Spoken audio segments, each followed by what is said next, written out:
Hey, Trump supporters, don't celebrate just yet. Democrats can still steal this election. We're going to talk about why this election matters and why this is much bigger than politics. And was Trump right? Is this the last election? As always, my suggestion is to question your reality and then change it. ThunderWizard.com is the website that supports this channel. Please go and check out all the ways that you can support this channel. Check out the higher dimensional energy practices, the personal mentorship, spiritual counseling, and the live Zoom group classes. My books can be found at michaelwilliamdenny.com. Most importantly, however, every Wednesday and Saturday at 8:30 p.m. Eastern, we have the live guided interdimensional meditation to activate the solar flash ascension and destroy the dark forces. We're doing another one tonight. If you can't make it live, go check out the archived live videos at the live tab on my YouTube channel here at Thunder Wizard. All right, so we are going to talk about why you shouldn't necessarily celebrate yet. We're going to look at the ways that this election can be sabotaged. And then I'm going to tell you why I think there's a good chance that that won't happen. But don't just accept this as a done deal. We're not living in the same world we lived in. I'm 61 years old. I've never seen anything like what's been going on in the past, especially the past, 4 or 5 years. I haven't seen anything like it. And I used to believe in the idea that I lived in a democracy and that I lived in, rule of law, unlike banana republics or China or Russia or North Korea. Unlike those countries, we lived in a free democracy and we, the people, controlled what happened. And yeah, it's not a perfect, it's not a perfect system, but we do choose what happens, and I don't believe that anymore. And I've never seen anything like what's been going on. And to be honest, the fact that the election went the way that it did is pleasantly surprising to me. I'm very surprised about that. And I think it's possible that we who've been doing these meditations twice a week, I think we had a hand in creating a potentially free and fair election. But again, don't get complacent if this is important to you. So I'm not a political person, really. Even though I was 5 years ago, I definitely suffered from Trump derangement syndrome. And I say that because it really was a real thing for me. Even though I was a critical thinker, even though I was very smart, even though I'm very perceptive, very incisive, for some reason there was just something about Trump I didn't like. I didn't trust him. I didn't like the way that he sounded. I didn't like the way that he talked.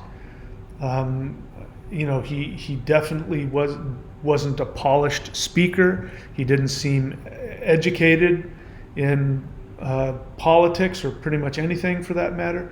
And I bristled at him, and I absolutely believed everything that I was told about, Russiagate and everything else about him. And part of the reason for that is because I also believed in the idea that we had a free press, and that what came through the news channels was actually objective information. But whenever it was it 2022, 2021? I think it was 2021. In 2021, when I had not been, and I was still thinking about whether or not I should. I didn't have to at the moment because where I lived at the time was in Australia, and we were completely blocked off from the rest of the world. So, there was no diseases coming in or out, so I was safe, and I had plenty of time. I wasn't under any, there wasn't any threat of not being able to go outside or work or any of that. None of that had hit where I was living, although it was happening in other parts of Australia. It wasn't happening where I was, and I had plenty of time. And so I had the ability, the privilege to sit back and watch. And one of the things that happened is that there was an off-label prescription medication, which was that had gotten a huge, what was it? Was it a Nobel Prize for something like that?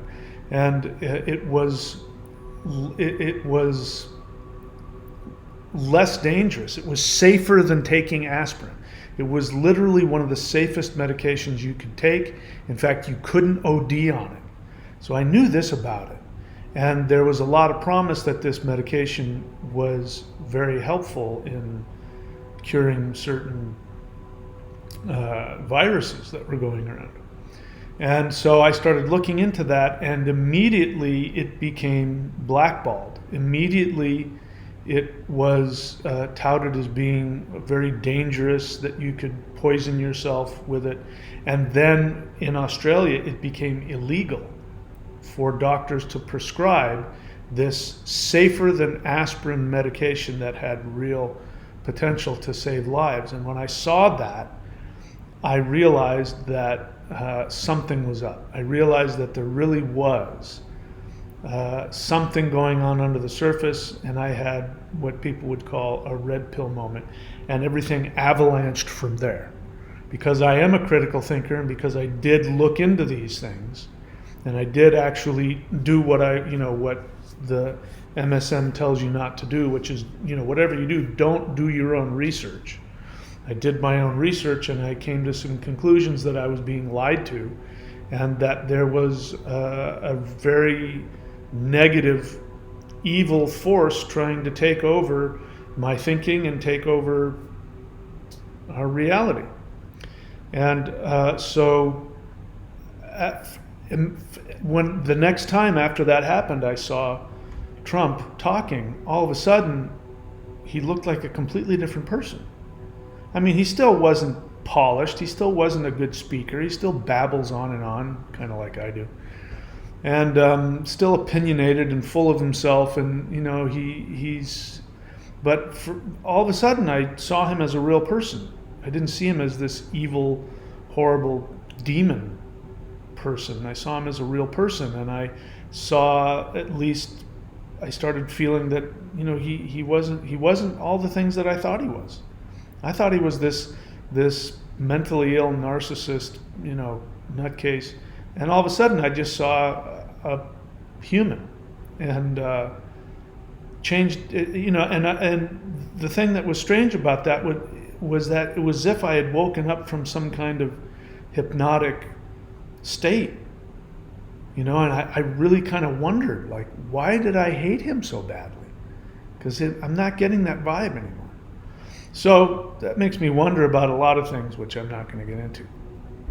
So we're going to talk about why you don't need to celebrate yet. But before we do that, let me just tell you why I am so encouraged by this latest election. It's the day after the election. And I knew, I felt anyways, that the objective reality was that Trump was going to win in terms of if you were to accurately count the votes. I had no doubt in my mind that Trump was going to win both the popular vote as well as the Electoral College. Whether or not that's what ended up being presented to us was another story, and I was prepared to be told same kind of situation as we had last election. So I was very encouraged about that. Now, that doesn't mean I think that there weren't improprieties and that there wasn't sabotage. I still think that was going on. But I think because I don't know. I don't know all the reasons why, but I'm pleasantly surprised to see that what I pretty much thought was the objective reality turned out to be true.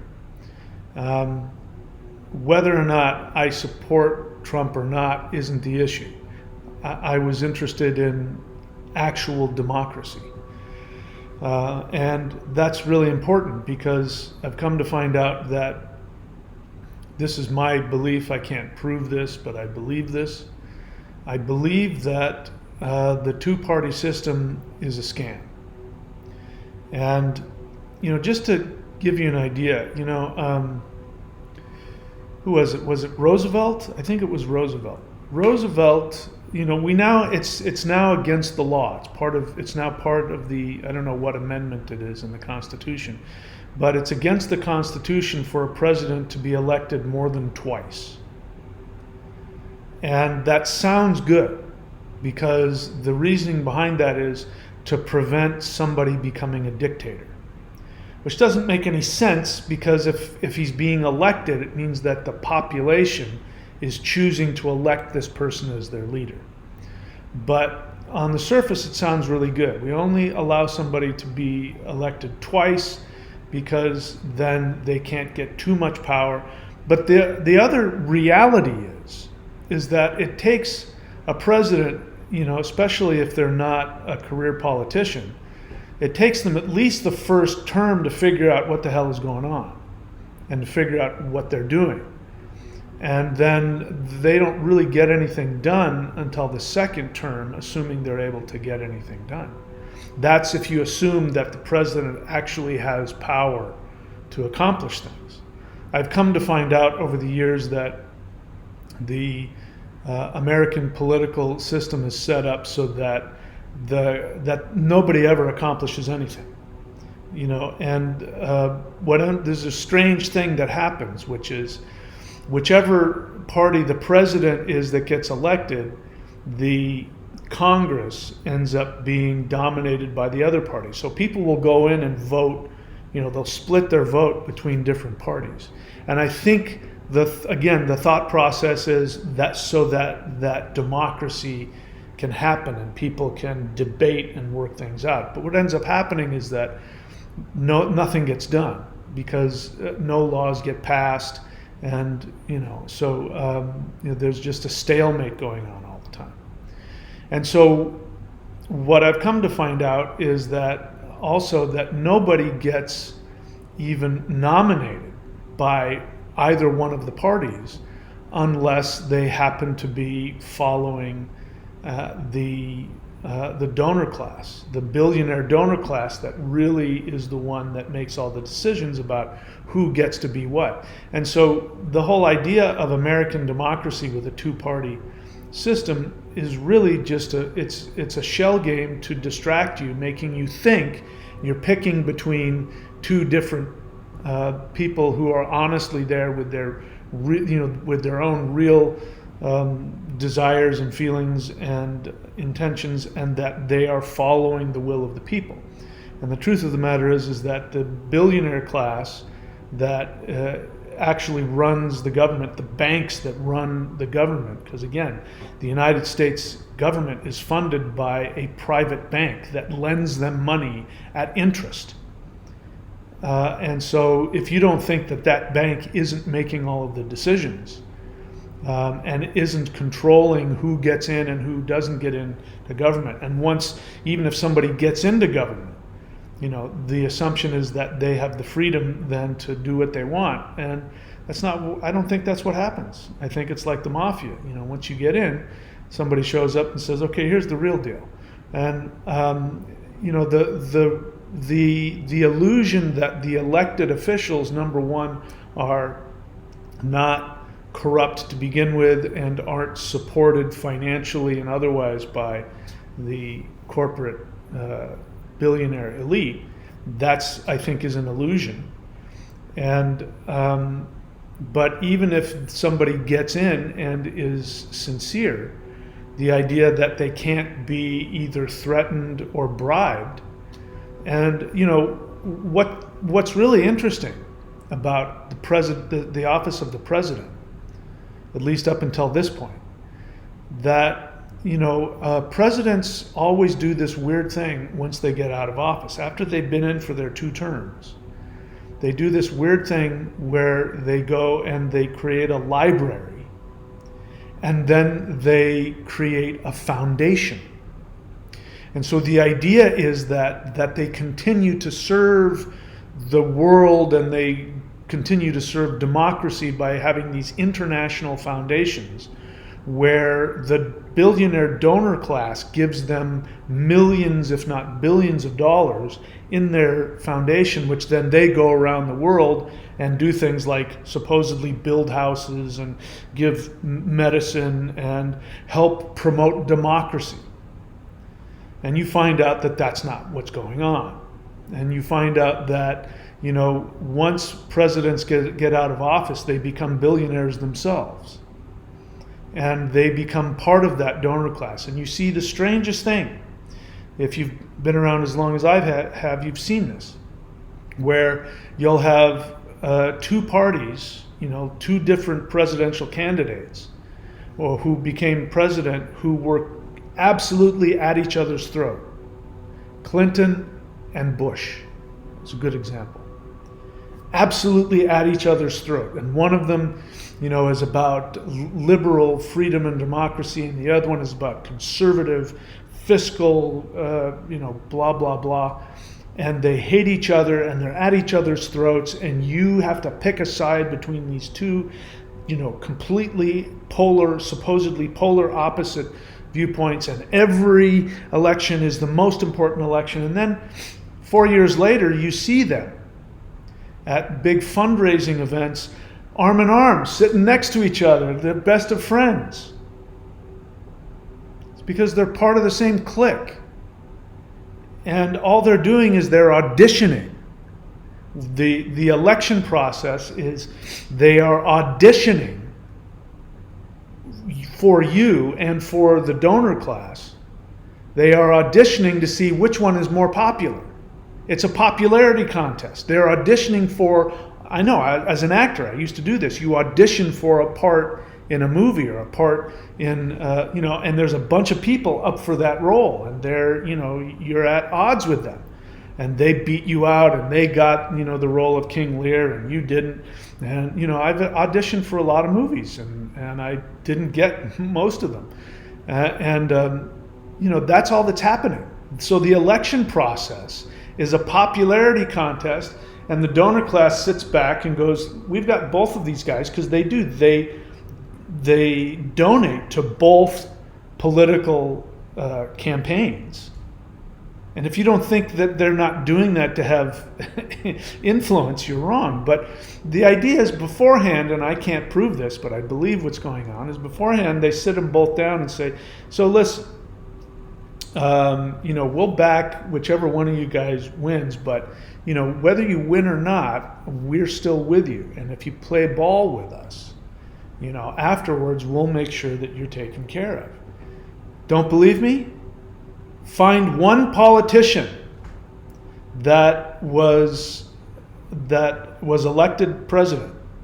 Find one that isn't a billionaire, that isn't part of the elite class. Find one. People become president because they know that's how you get rich. And so, I guess I'm assuming Trump was already a billionaire and didn't need that.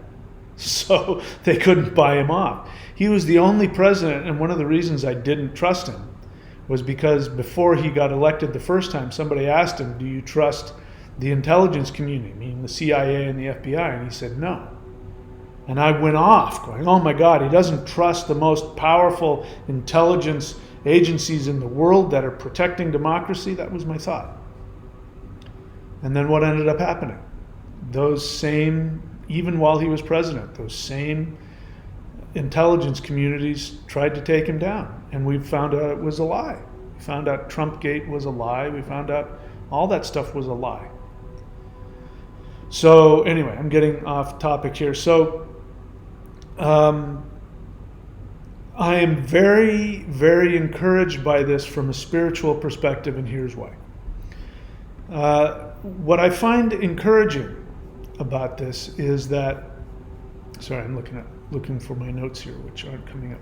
There they are. What I find very encouraging about this is, I mean, it's very obvious, the powers that be behind the curtain have made it very clear. They're not even trying to hide it. They've made it very clear that whoever or whatever Trump is, they don't want him. And I'm saying that giving the potential for that he might be a corrupt billionaire. Let's just say that as a possibility. Even if he is a corrupt billionaire, whatever he is, it is very clear that the establishment doesn't want him. They've tried, even when he was in office, they tried twice to impeach him, I think. And there's been multiple lawsuits, personal lawsuits, sexual assault lawsuits, libel lawsuits. And whether or not those are true or not, I don't know, and I don't care, to be honest. I'm not saying whether or not he's innocent of those things, but the truth is that Clinton and I don't know who else, but definitely Biden. You haven't heard about it, but there were people that accused Biden of being inappropriate, and those accusations never saw the light of day in the press. So it's not like Biden, wasn't corrupt, the whole, laptop thing, all of that. But we don't hear about that. And he gets out of whatever legal scrapes he gets into. He gets a pass every time. Trump gets brought into court for overvaluing one of his properties, and you find out that's the negotiation process when you're trying to get a loan from the bank, is that you overvalue your property.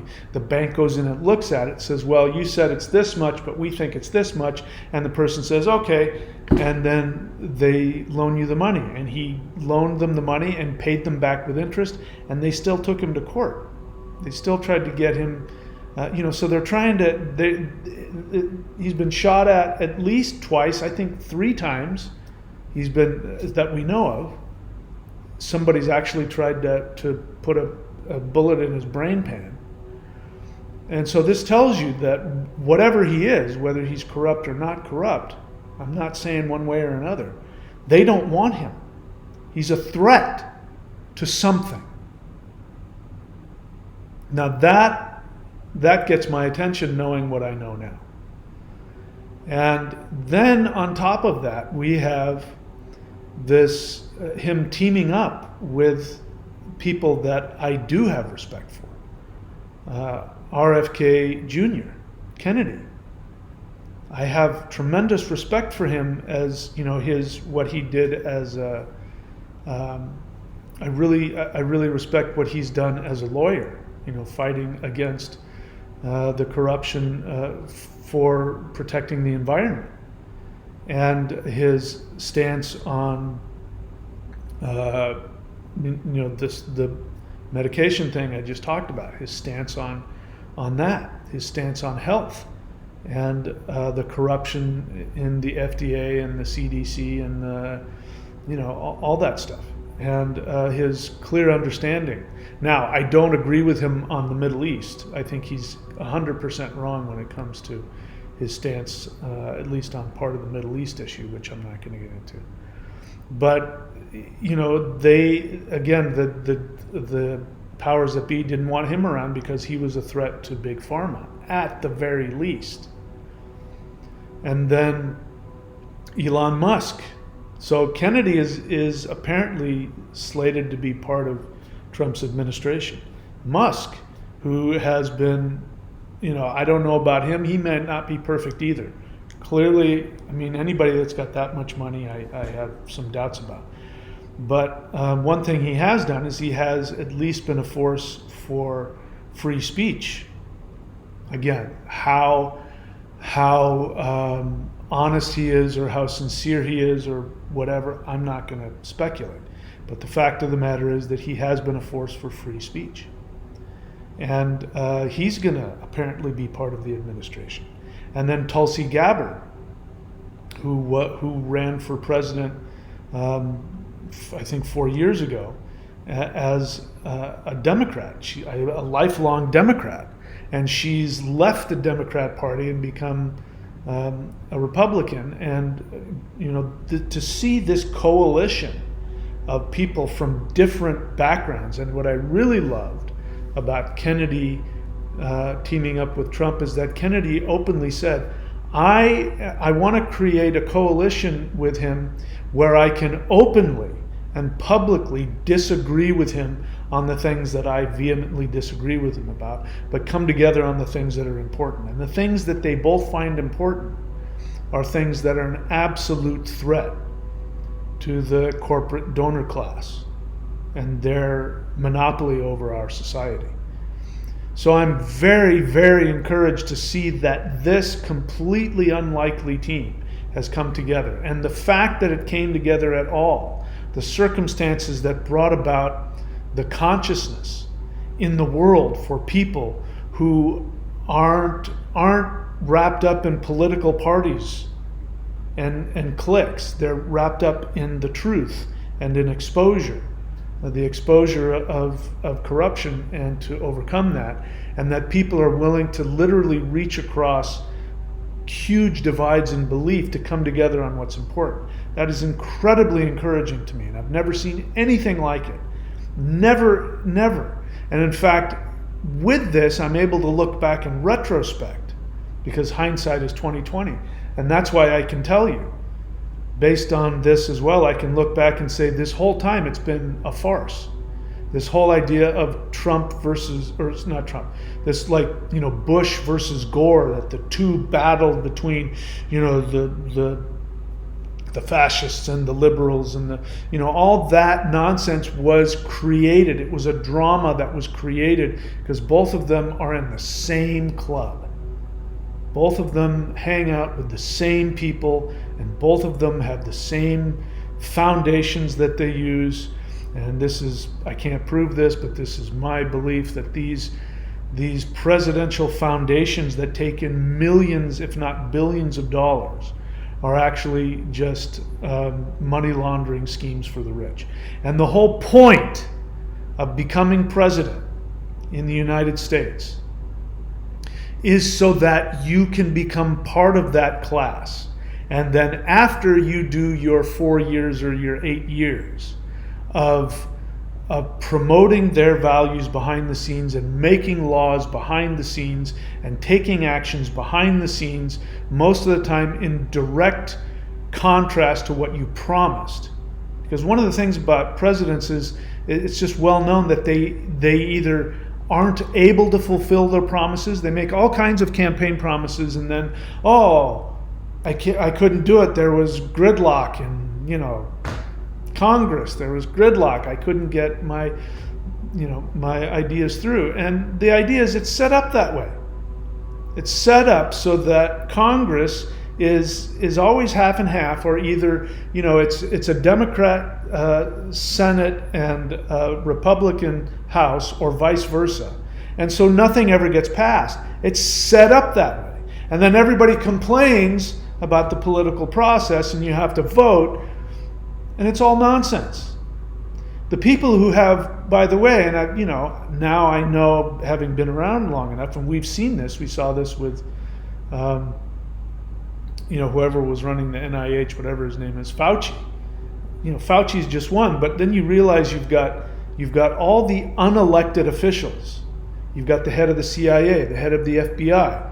You've got the head of the the FDA. You've got the head of the NIH, Fauci.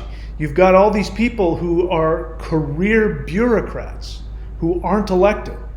And so somebody gets elected and they come into office, and there's people already all the gears that make the thing work are already doing its thing, and they're getting their instructions from somebody else. You know, to listen to Fauci when he's confronted about, you've said in the past certain things that completely go against what the WHO or the CDC say. And his response is, well, I may have said that in the past, but I can't go against it. It's not appropriate for me to go against the World Health Organization. And then at one point, you know, somebody said, but you're the expert for the United States, and, you know, how is it that you can't go up against this unelected body that's there to just advise?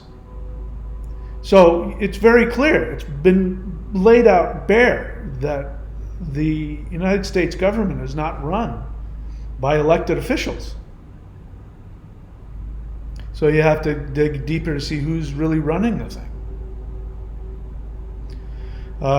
Anyway, I'm trying to be as kosher as possible and not get kicked off of YouTube. But anyway, so I'm very, very encouraged with this. With this election, and to be honest, going into it, the day of the election, I felt, I believe I was feeling energy from my higher dimensional friends, telling me that this is the beginning of something good. This is good. Now, I want to get to something that Trump said a while back, and he said that this would be the last election, that if he won, it would be the last election. He wouldn't have to do it again. Now, of course, the opposition has taken that to mean that he's going to set himself up as dictator. And I don't know. Listen, Trump really resisted leaving office last time, and during that, I thought that he was, you know, that there was a real threat that he would try and take over the government and you know, set himself up as dictator. I really felt that.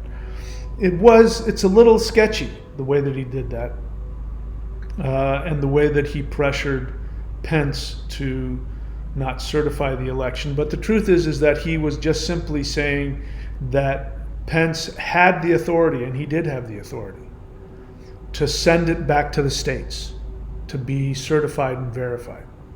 So that was something he could have done, and unfortunately, because I was hypnotized at that point, I believed the mainstream media when they said that, you know, he didn't have the authority to do that, and he did. And there would have been no threat. It would have postponed, you know, the official declaration of who, you know, the president-elect is. But you had 2 months, you know, before the next president took office. So there's nothing wrong with that, as I look back at it. I think Pence got a raw deal in the whole thing, and I feel bad about that. But this time he said in a speech, he said something to the effect, I'm not quoting him directly, but he said something to the effect of, if I win, this will be the last election.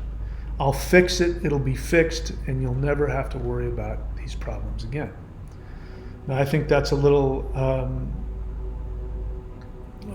unlikely, because what I've seen is that when one party gets into office, they push things in a certain direction, and then the moment that the other party gets in, they destroy whatever the previous party was doing, which, again, nothing ever really gets done. So I don't see anything preventing another shill for the donor class getting elected 4 years from now. I don't see any reason why that wouldn't happen, unless Trump is tapping into something.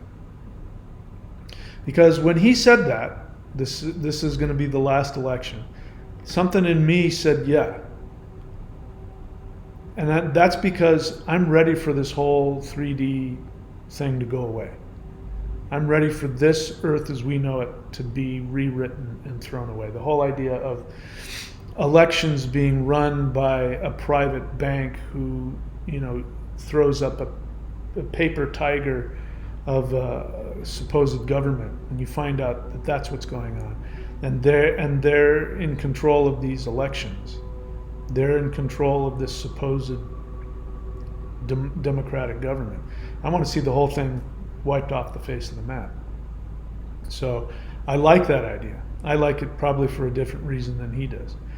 So why is this election so much bigger than politics? Because what I saw this time, in this election, what I saw, and I feel energy and joy as I say this, what I saw in this election was something, first off, that was clearly would have been impossible in the past. There never would have been this many people who were willing to think for themselves and do their own research, and continue to support somebody who had been so maligned, in so many ways, and legally, personally, in the news media. There's never been. He said this before, and I used to think he was being dramatic, but nobody in the history of politics has ever been as demonized as he has been. And you combine that with the fact there's never been somebody I've never seen. I mean, we saw one guy, a couple of people throughout history actually get offed, they get unalived, but that only needs to happen once, the first time, and it's over. They succeed. This guy twice, I think it was 3 times, and they failed. And the first time, missed his brain just because he turned his head. And they kept going. It was so obvious. Whoever was doing it, they kept trying to get rid of him. And I've never seen people come together. I've never seen people come together, and I've never seen things happen like RFK, leaving the Democratic Party. I mean, that was his legacy. He's the nephew of JFK. People every on both sides of the, he's been turned into a deity. Everybody worships him. I mean, and that's their legacy. And he ended up isolating himself from his family, including his wife, apparently. When he walked away from the Democratic Party and supported Trump, and then to see Tulsi Gabbard, a lifelong Democrat, become Republican, and Kennedy leaving the Democratic Party. I don't think he became Republican, but he left the Democratic Party, and that's huge. That he obviously had. It would have been so much easier for him to just tout the family line, but to see that, to me, really tells me that something is happening within people's consciousness. That consciousness is shifting on this planet. To hear the things that Kennedy and Musk and Trump claim that they want to do, getting into office, really getting, cleaning out the swamp. Whether or not they can do that, whether or not they'll be allowed to do that, that's a whole other thing. But hearing them want to do that is very encouraging to me. All right, so let's get to the part about how can they still steal the election. Again, I'm saying I'm supporting just this. This, at the very least is a victory that cannot be taken back. And people feel empowered, and people feel like they've got their power back, they've got their voice back, and that can't be taken away. And if anything happens to reverse this, people won't stand for it. Now, the problem is that part of the setup. So let's take a look here. I do have notes for you. Excuse me. So let's take a look at how Democrats can still steal the election. So the obvious one is they can refuse to certify the election on January 6th. So one thing that I think should be legislated is that the vice president should not be the one to ceremoniously certify the election. That was done in 1776. Now, in 1776, here's what happened. the vice president wasn't somebody that was aligned with the president. The way they did politics back then is that whoever got the second amount of votes, came in second in the race, that person became the vice president. And it was seen as, one hand, well, that's fair. He came in second, so he should be second in command.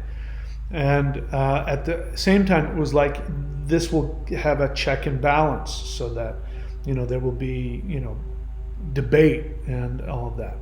And then that ended up not working out because they ended up fighting with each other. The president and vice president ended up fighting with each other all the time because they were on different ends of their political spectrum. So they got rid of that. And the vice president was somebody that the president picked to be underneath them to help promote their policies. So originally, when the vice president was set up to certify the next election, he didn't necessarily have a conflict of interest. Whereas now the way it's set up is, you're part of that party and you're the one next in line. And you might even be, in this case, the opponent of, if there's no incumbent that's running again, like in this scenario, because Biden got booted out. So now you have this conflict of interest. And there was even a conflict of interest with Pence, because Pence was on the ticket. And if Trump got reelected, then Pence would have gotten reelected also. So he had a conflict of interest there. And I believe that's part of the reason why he didn't send it back to the states, because he probably knew that could have been political suicide for him, because he would have had a conflict of interest. So we've got that same thing set up now, because Vice President Harris lost the election. So she has a conflict of interest. So I'm just saying that when it comes down to the certification and the vice president ceremoniously certifying the new president, she might not do that.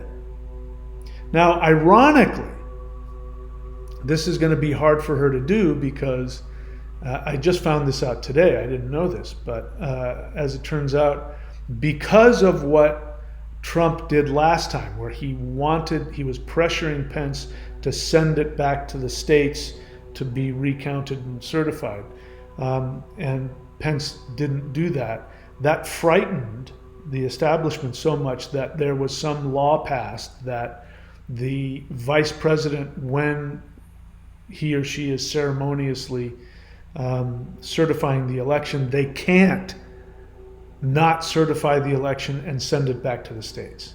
Now they must be really upset that they've done that, because if they hadn't done that, that would mean Harris could do what Pence didn't. But now legally she can't. But still, I don't trust any of them. The other thing I don't trust is that what I saw last night as the election was going on.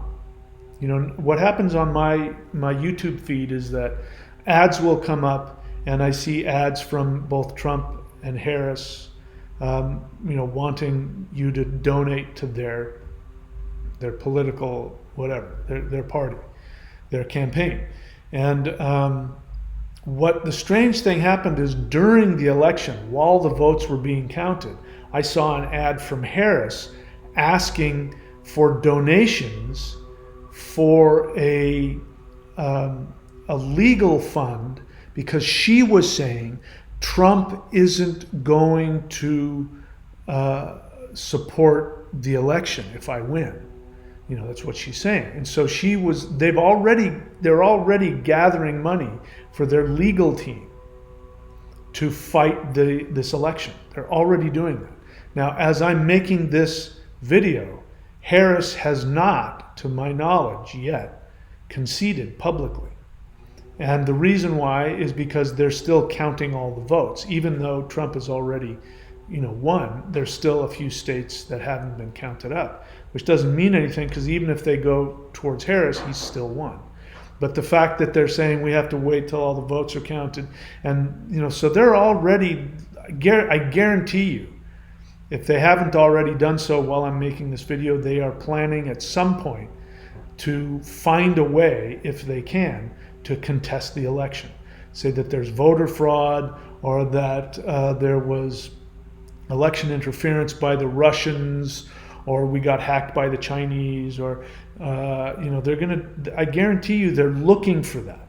They are looking for a way to sabotage the election. So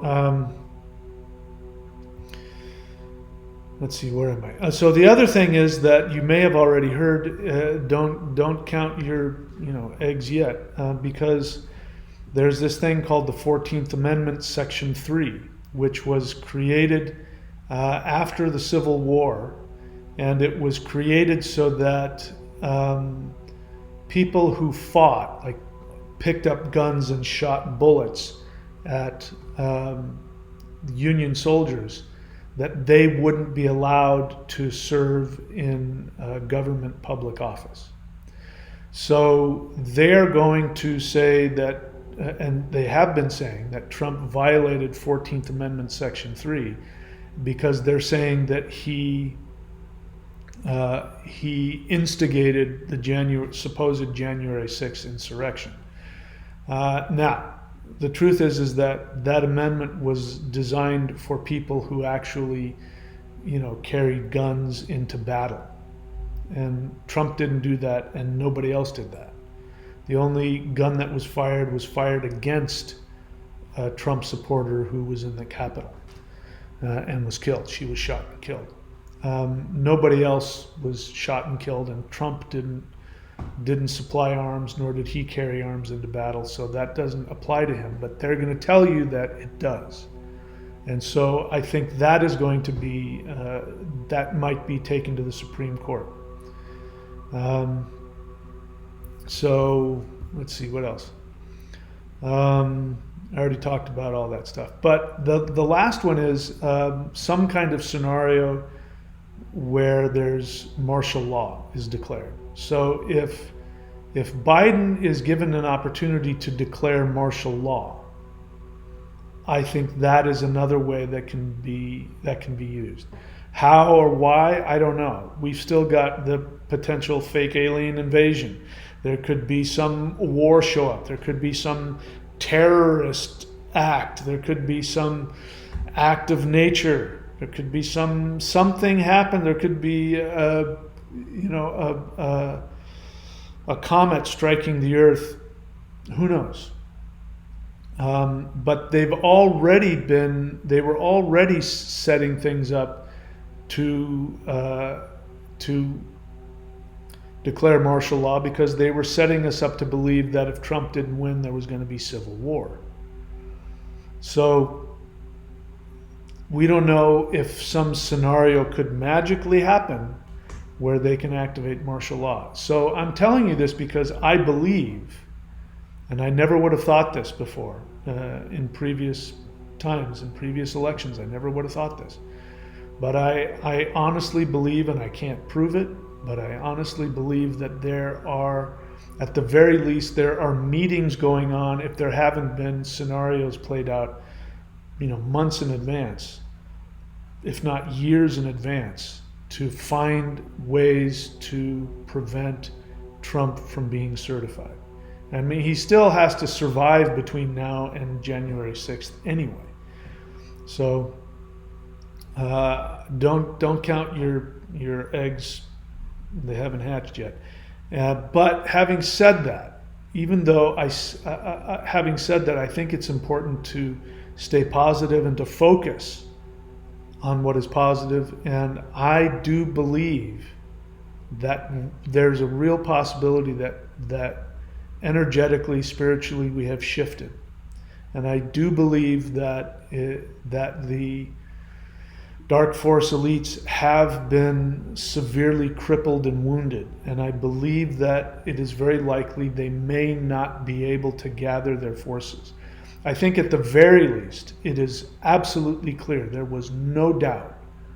Not only did Trump completely, totally, I think he's going to end up getting 312 electoral votes, which is huge. Not only did that happen, but he also won the popular vote. Not only that, but the House is going to flip Republican, and the Senate is going to flip Republican. So you've got now a Republican president and a Republican House and a Senate, and it's, he won the popular vote, because I remember I was a big Gore fan. I'm not now, but I was a big Gore fan back in the day, and I was very upset because he won the popular vote, and Bush, snuck in because of the Electoral College, and we would say he's not a legitimate president. He didn't win the popular vote. And now, there's no way to attack Trump by saying he's not legitimately won this election. He won the popular vote and the Electoral College, and unless they can, if they're looking at it to see if there was any voter irregularities, if they find it, they're going to come out and contest it. But I think it's very hard for them to do that. And I think that it's very clear. I think it's very clear to them that the population doesn't buy it, that the majority of the population does not buy what they're being sold.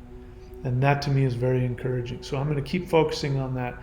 And tonight at 8:30, if you haven't, come to these live guided interdimensional meditations, because I am going to personally, you can focus on what you want, but I'm going to intend that the structure of the deep state continues to be cut off at the knees, and that they won't be able to even muster up any kind of actions to go against the actual will of the people. And I'd like to believe what Trump has said. I'd like to believe that this is the last election. And I'd like to believe that, not because I want Trump to be, emperor, but that we will go through such a shift that maybe this will be the last election before the solar flash event. I don't know if there's going to be a final solar flash ascension event or not, but I do know we are in a solar flash event that is continuing. I would love to see a final event, and maybe that's what's going to happen. Maybe this will be the last election, and this is the turning point. That people are ready to evolve, ready to shift. I feel very inside, energetically, I feel very encouraged and positive and inspired. I really think that we are moving into a new world. So I hope Trump is right. I hope this is the last election that we have to go through. I hope that the world changes and it becomes a different place within the next year or two. All right, that's it, my friends. That's my thoughts about the election. I don't talk about politics. I try not to talk about politics, but this is more than politics for me. I think it signifies much more than that. So I wanted to share my thoughts. Anyway, let's see. Did I get through all the possibilities? Yeah, I did. Okay. All right. So that's it. I wish you guys all the best. Thank you for listening to me ramble on. I'm going to be back on here tonight in about 8 hours. I hope you show up. But whatever you do, please take very good care of yourselves and know that I love you very much, and I will see you all very soon.